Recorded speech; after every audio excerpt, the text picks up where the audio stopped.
Hey everybody, this is Modern Refugee. I wanted to do this video to remind folks that it is time to get your canning supplies if you haven't already done that. It is the middle of July here, and in about a month, about the middle of August, canning supplies get hard to come by every single year. And if you remember back to 2020, canning stuff was one of the first things that was panic bought right down to nothing. And a lot of people in 2020 and 2021 had a hard time finding their canning supplies. Now, for me, I always try to keep 2 seasons or 2 years worth of canning stuff at my place here to cover me for my garden if something bad happens that I don't have access to canning stuff.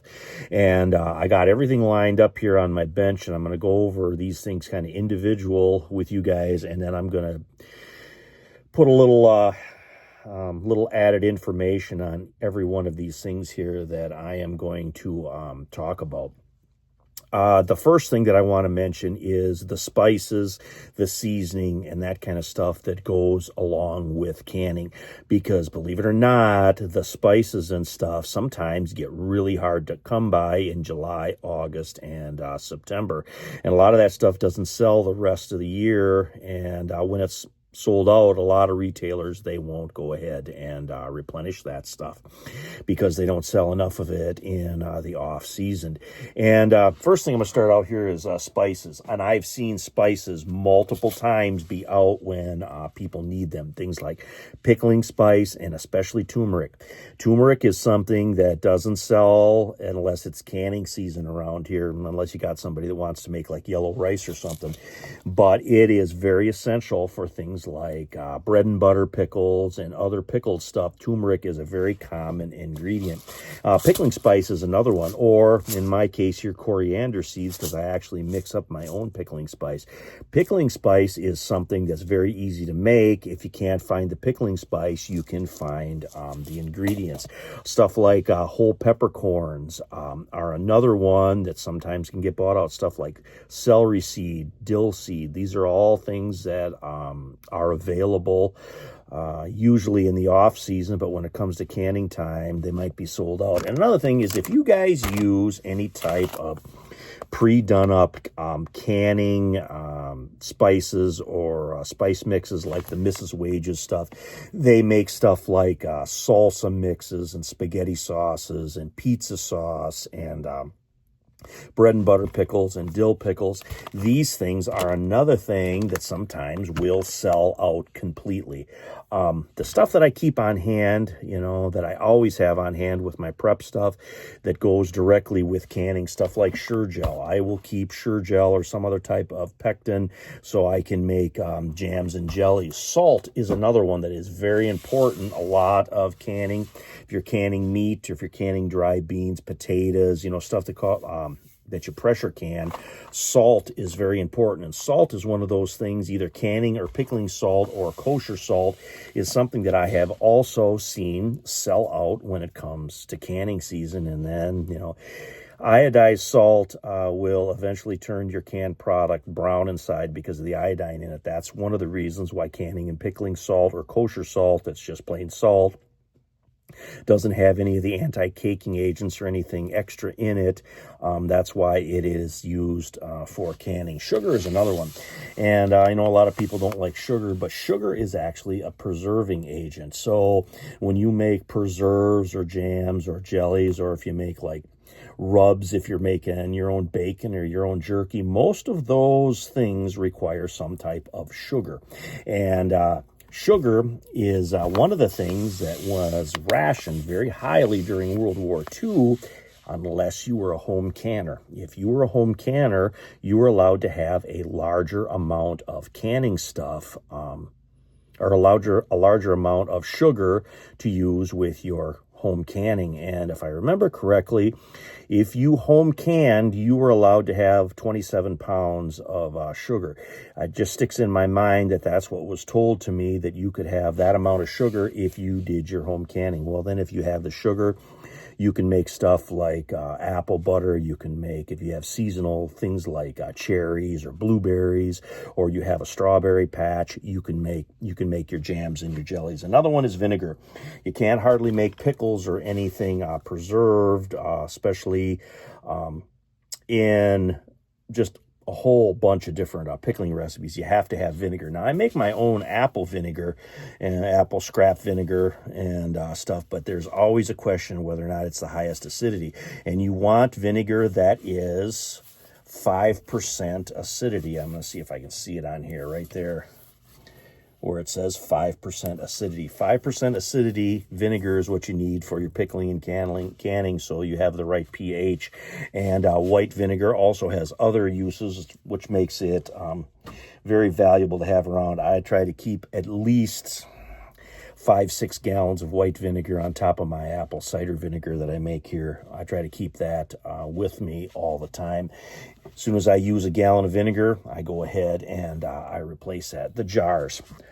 I will keep at least a few dozen spare jars on top of the ones that are normally in our canning rotation. And especially things like these guys here, the wide mouth quart jars. These I like specifically for meat, and the reason that I like them for meat is they don't have that shoulder on them, so when you pack meat in here, it comes out of this jar a lot easier. So I like to keep at least 2 to 3 dozen of these around, and I do that specifically as if something happens where my freezers go down. If my freezers go down and I have to do something with that meat, if there's like a 3 or 4 week power outage, of course I don't want to lose that meat if I don't have to. I have plenty of fuel here where I can go ahead, fire up a couple of burners outside. If it's hot in the summertime, I can fire them burners up and I can pressure can my meat that I got. And as a general rule, 2 pounds of raw meat is what will go into 1 quart can. So if you have 3 dozen 36 quart cans, you have double that amount in meat. So I can can up to about 70 pounds of meat if I have 3 dozen quart cans. Another thing with quart cans, the regular mouth or the narrow mouth quart cans here, these have the shoulder on them. So then these are better for liquid and things that are more like sauces. So if I'm canning tomato juice, I'm canning apple cider, I'm making spaghetti sauce, that kind of stuff will go in these quart jars. These quart jars are perfect for those type of things, especially stuff like spaghetti sauce, because now this is about 1 serving what we need for spaghetti sauce for a family. So it is sort of already pre-measured. Pint jars. 2 different kinds of pint jars again. We have the, we have the large mouth. These kind of pint jars, I like it if I'm making like a larger pickle. So if I'm doing like dill beans or I'm doing pickled cauliflower or something like that, these are a lot easier to pack jars or pack the vegetables into the jars for the pickling because they don't have that shoulder on. And the regular old school regular mouth pint jars like this right here, these are the ones that I like using for my jams, my jellies, stuff like bread and butter pickles, because that stuff is smaller, finer. Stuff like end of the garden relish, chow chow, any type of pickle relish, anything that's finer like that. And then I like using these for dry beans. I will can dry beans in these regular pint jars because these are closest to the canned beans. So if you use commercial canned beans, these are pretty much the exact same size. So then you can use regular recipes that call for commercially canned dry beans like kidney beans or pinto beans or navy beans or whatever. This is about the same size. And last but not least are your half pint jars. Half pint jars I will typically use for jellies. So if I'm making like a dandelion jelly or if I'm making a corn cob jelly, I will use these type of jars. And another thing that I like these for in particular is pizza sauce. Pizza sauce, you don't need a lot of it. 1/2 pint of my homemade pizza sauce will we'll do an extra large family size pizza, and that way there's no waste. I can use this whole jar on it. I can make my pizza, wash this guy out until the next time when I make pizza sauce.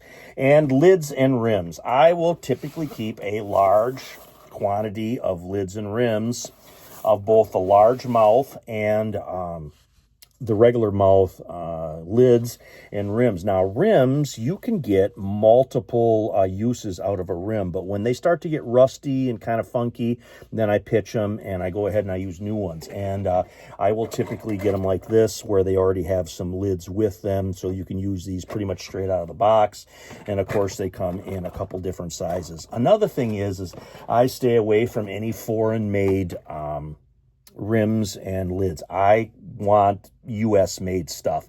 And sometimes you can get the off-brand that's a little bit cheaper that are still made in the USA stuff. And typically the made in the USA lids and rims have more compound on the rims. I'm going to show you here real quick.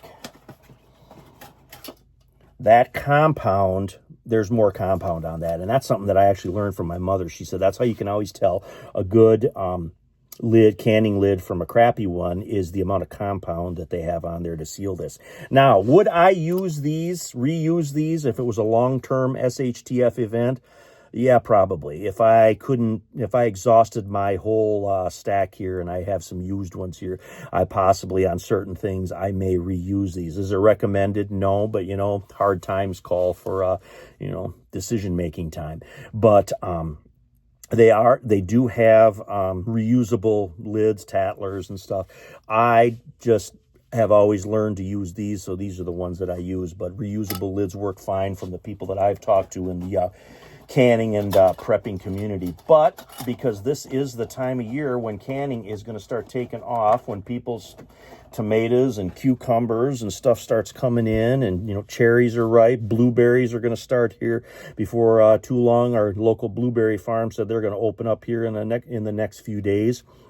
It's the time to kind of get fired up for canning. So I wanted to mention these few things here to you guys, kind of remind you of them, so nobody is caught off guard. If something happens, they got enough canning stuff put up. Anyways, this is Modern Refugee. Appreciate all my subscribers out there.